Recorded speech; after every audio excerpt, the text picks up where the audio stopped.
Clay here again. I wanted to show you a little upgrade I did on the 2018 JKU Jeep Wrangler 3.6. Seen on a couple other channels where they have a catch can. What the catch can does is collects the oil from the breather tube from the PCV valve that is attached to the valve cover. So it's a crankcase ventilation. Usually what happens is you get blow-by the piston rings over time.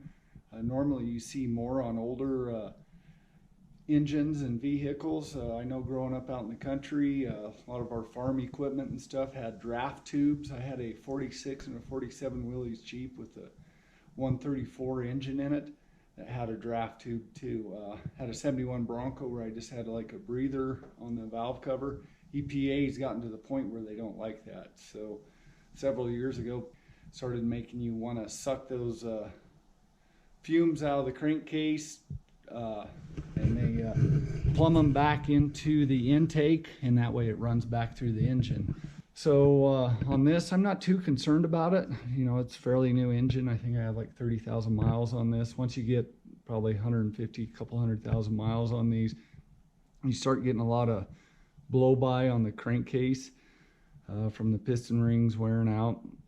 So you're going to start seeing more of it. One issue the Jeep Wranglers have is the positive crankcase ventilation is back here on the back side of the valve cover. Let me grab a flashlight and show you. You can kind of see the general area it is. So right back in there is the PCV valve. There's a hose there. So when the PCV valve is clear back here on the back of the valve cover on the Jeep Wranglers, one issue you have is like if you're climbing really steep hills, getting a pretty good incline, I'm going to say probably 30-35 degrees plus, all that oil ends up running back to the back of the valve cover, and then it starts sucking it in the engine, and then it looks like a freight train smoking. So kind of the main reason I put this on here for right now is to catch that oil as it's coming. I think I had this smoke once a little bit. You know, it's for an extended period of time too, but if you end up getting stuck on a really steep incline or getting a bind, then it's going to be smoking pretty bad and pumping all that that oil into the engine, into the combustion chambers. So what happens is that oil hits the hot intake valves and over time starts to collect. So a couple of other kits I've seen online, you know, they mount them over there or over here, which I have an S-Pod, and then they end up running hose like clear around the engine and then back into there and then from the other side and back around, and it's kind of a spaghetti mess of hose. So this one is just kind of one I found on Amazon, fairly cheap, I think 25 bucks. One cool thing about it is has a little dipstick you can use to check to see how much oil's in there. So probably, I don't know, probably check it every couple thousand miles. I don't think it's going to collect that much for right now.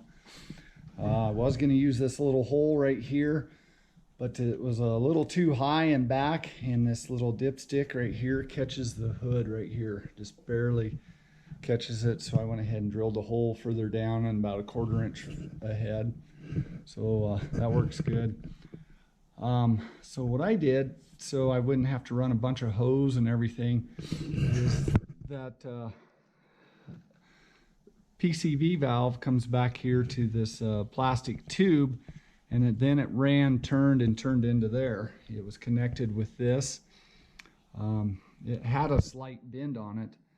So what I ended up doing, I'll put up a picture, is you can see it right here. I heated it up, straightened it out, and then I also cut this tube right here. Just put a piece of heater hose on it, flopped it over, and then was able to run it right here into the inlet of the catch can. And then the outlet here, where it's sucking from the intake, goes back there to the intake. So I think it's a fairly clean installation. So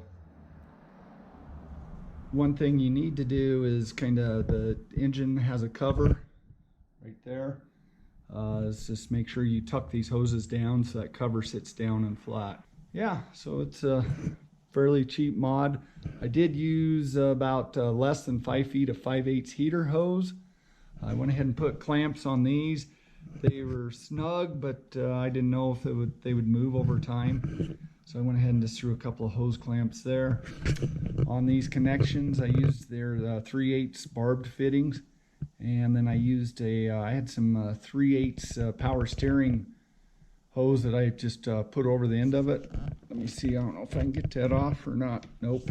So I just cut a piece probably a little over a 1/2 inch long, 3/4 inch long, slid it on the barbed fitting, and then I pushed the heater hose over it as a bushing. Worked out good. As you can see, it's fairly tight.